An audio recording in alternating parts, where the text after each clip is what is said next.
вчера не разговаривал, сегодня на стадионе. Okay. Okay. We're on page 316 of the Sephardic Shulchan Aruch. We continue with the laws of Purim. We mentioned last time that on the day of Purim we have a few mitzvot. One of them is Mishloach Manot, sending food portions to friends. Number 2 is Matanot Le'Evyonim, giving gifts to poor people. And the third mitzvah is the Purim Seudah, Halacha 11. One of the primary mitzvot of Purim is to eat, drink, and celebrate. This mitzvah should be fulfilled mainly during the day, not at night. Okay. And there are those whose custom is to eat the Purim feast in the morning prior to midday, in accordance to teachings of Kabbalah. And we said that according to Kabbalah, you should eat a Purim Seudah in the morning, right after you come back from synagogue, before midday. But according to regular halacha, you should eat Purim Seudah in the afternoon. So therefore, the best is to fulfill both of these opinions and to eat one Seudah before midday, let's say 11 o'clock, and then one Seudah leave for late afternoon, like 4 o'clock, 5 o'clock, so that you start your Seudah when it's still day, you eat majority of it by day, and then you continue into the night. 2 Seudot on Purim. One who ate the Purim meal during the day and continued into the evening fulfilled his obligation. Yet, if the majority of the meal was eaten at night, one did not fulfill one's obligation. When Purim falls on Friday, one is obligated by law to eat the Purim meal early prior to midday.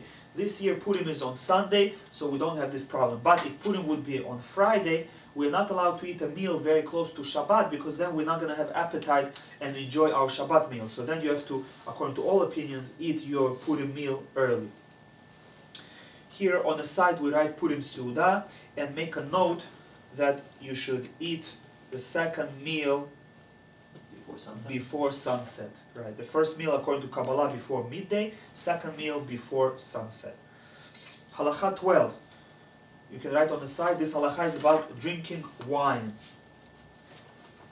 Chazal taught that every man is obligated to drink wine on Purim day in greater quantity than he is accustomed to drinking, to the extent that he cannot distinguish between cursed is Haman and blessed is Mordechai, or is compelled to go to sleep from over drinking. So there are a few opinions over here.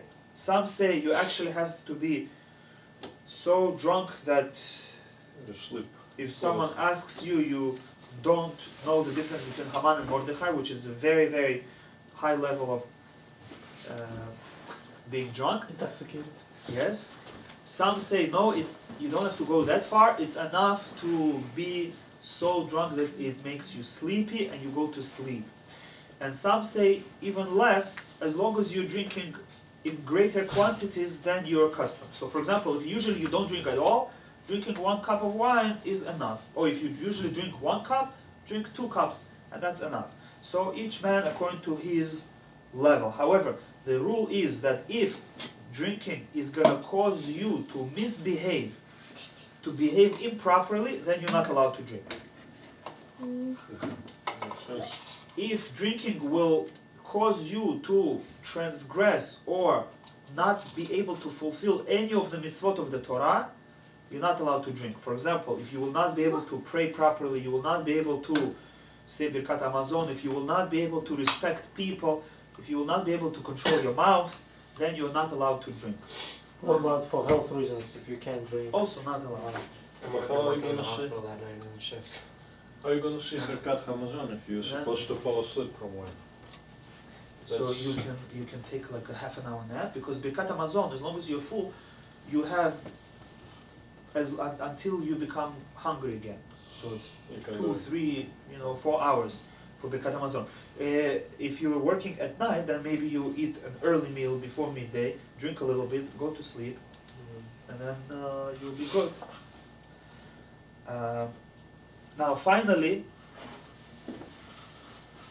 one should also eat meat, light candles, and sing and delight with songs and praises. Women are also obligated to participate in the Purim feast, but are exempt from drinking in order to preserve modesty. So women are not allowed to drink. If a woman knows that she can drink a little bit, just a lechaim, and she'll be fine, then she is allowed to, like on a regular Shabbat. But she does not have a mitzvah, she doesn't have obligation to drink, and she's not even allowed to become drunk.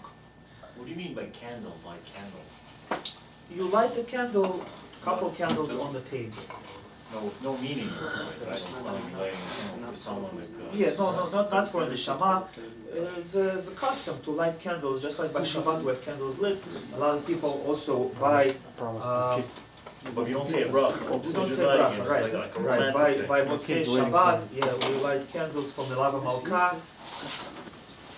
Na mainstream. Ribi, and Purim also we light candles by the table. Now halacha 13. This is halacha about working on Purim. So you can write on the side working. One should not engage in labor on Purim, especially labors that entail extreme effort, as on Chol HaMoed. Indeed, one who engages in labor on Purim does not receive blessing in his effort, which means it's not an avira to work. A person is allowed to work if he has to, but it's better not to, and if you're doing it in order to earn money, you're not going to have hatzlacha. However, it is permissible to engage in business or sales, and engaging in labor for the purpose of the day or the Purim meal is entirely permissible. So for example, store owner who sells food for Purim is allowed to be open because people need to buy to have food for Purim. Ideally, women should not wash laundry on either day of Purim, which means... What about the kids' clothes when they get dirty? Like you gotta... It's only one day. If possible, you should wait until tomorrow, but if impossible, you're allowed to, yet may do so when necessary. Halacha 14. The insertion of Ala Nisim. So you can write on the side Ala Nisim. Ala Nisim is inserted in prayers and Birkat Hamazon on Purim, night and day. One who forgot to recite Ala Nisim in Shmoneh Esrei and recalled his error prior to saying Baruch should return to say. If one already mentioned the name of Hashem, one does not return to repeat it. However, one should insert it prior to the second Yihil Ratzon in prayer. The same rule applies to Birkat Hamazon. One who already mentioned the name of Hashem does not return to recite Ala Nisim. Yet it is best to insert it in the Harachaman section of Birkat Hamazon. So, again, when we insert Ala Nisim, it's an obligatory insertion. However, if you forgot, the Birkat Hamazon is still valid and the prayer Shmoneh Esrei is still valid. You don't go back. Where in the Harachaman section? Harachaman, you say, anywhere in Harachaman, you say Harachaman, Hu Yaseh Lanu Nisim V'Niflaot, Hashem should make miracles for us, K'sha'asa Le'avotenu B'yamim Ha'em B'zman Hazeh, just like he did in those days, and you say, B'yamei Mordechai V'Ester, and then you continue the regular Ala Nisim. Is it part of Siddur? It does. It's not in the Siddur in that place, but you just add in your own words. Hashem should make for us miracles just like He did in those days, and then you continue the regular Ala Nisim. Halacha 15 is Shacharit of Purim. There are some details here. The weekday Shacharit is prayed on Purim. It's not a Yom Tov Shacharit, it's not a Shabbat Shacharit, it's a regular Shacharit. Of course, we don't say Tachanun. We read Torah, V'yavo Amalek, about Amalek, and I'm not going to read the whole thing. It's So regular tefillah. It's regular tefillah with some insertions, and we read Megillah also. And the last sentence: one should not remove tefillin until after hearing Megillat Esther and reciting Uva Litzion. Really? In my shul we take everything off and then, we start with the coins and then they read. No, the night before. No, I'm talking about in the morning. Yeah, in the morning you should give coins before Purim. No, but those that didn't. Those that didn't, they can give that, but you should still have tefillin on throughout Megillah. Because at the end of Megillah there is a hint to tefillin. ליהודים הרה וליהודים הייתה אורה ושמחה וששון ויקר. And when we say vikar, it refers to tefillin. You're supposed to kiss your tefillin. And we say Aleinu afterwards. We say You don't Aleinu conclude your tefillah, so before concluding you say. How you kiss your tefillin if it's on you? You're taking it off. You touch it and you kiss it. Just like Now, briefly, we're going to speak about laws of Megillah. I'm not going to read everything, just the highlighted parts. Here, the reading of Megillah twice on Purim, during the night and during the day. Women are also obligated in the mitzvah of hearing Megillah. Next halacha, designated hour for hearing the Megillah at night is between Tzeta Kochavim, appearance of the stars, and Alot HaShachar. So the whole night you can read the Megillah. During the day, between Netzach Hama and sunset, between sunrise and sunset. That's the time for reading Megillah by day. Next page. Blessings for the individual. If you don't read the Megillah in the shul, but rather at home, you say the same blessings in the beginning, but not at the end. Women do not recite blessings. Halacha 4. By the way, for Ashkenazim, women do recite the blessings. Halacha 4. Blessings for congregation. Prior to reading Megillat Esther in congregation at night, one recites 3 brachot. Al Mikra Megillah, Sha'asa Nisim, and Shechianu. Sephardim recite only the first 2 blessings during the day, but Ashkenazim recite all 3 by day. Congregation should stand while the Chazan recites all the blessings. Thereafter, all are seated while Megillat Esther is read. After concluding the reading, one should roll and close the Megillah prior to reciting the final blessing. Eating before. Usually, Purim follows Tanit Esther, and everybody is hungry because we fast, and then at night before eating we have to listen to Megillah.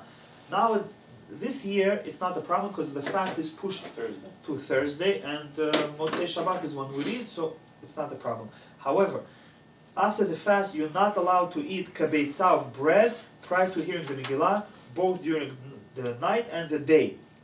It is permissible to eat mizonot or fruit or drink prior to hearing Megillah read. So you can have challah on Shabbat? You can, because Shabbat is different. This refers to If it's when not you fast before, you're not supposed to break your fast. Right. Okay. Halacha 6. Listen to each and every word of the Megillah. One who missed hearing even a single word of the Megillah did not fulfill his obligation of hearing Megillah.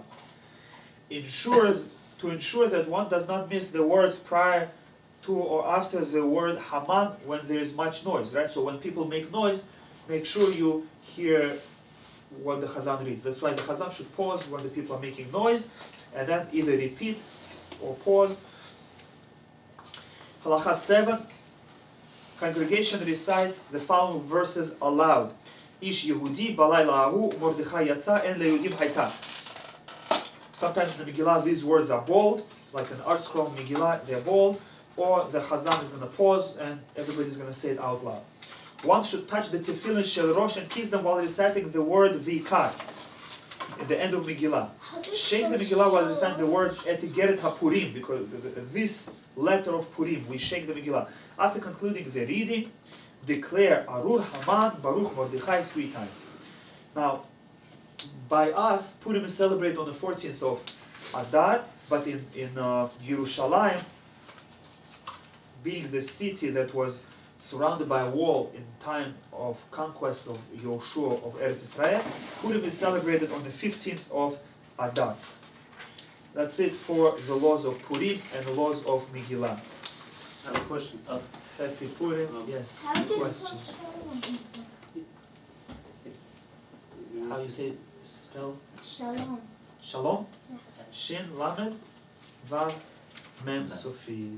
Yes. If I know somebody's not gonna come to read, can I read to them in Russian? Because the reason they don't want to come is that first of all, like if somebody's not observant, but like but if I'll be willing to read to them in Russian at home, they'll be okay. Like maybe they'll listen. Do they get the mitzvah for that or not? Of course, it's good to do that. The question is whether they fulfill the mitzvah. we have a rule that you're supposed to read it from The scroll. scroll. Mm. And if you read it from Chumash, it's not good. It's the same, okay. But it's better than nothing. At least they'll connect Wait, with it. how do you They'll close get it? they'll Right, get the because a lot of message. people don't understand Yeah. So either you read it for them, or if they can read it on their own. on their own, right? Okay. Wait, Um, you said love or this Shin guy? Lamed Vav Mem Wait, this Sofit. guy? I'm gonna write it to you Vav in is the copy. first one. Okay, can I write it to you?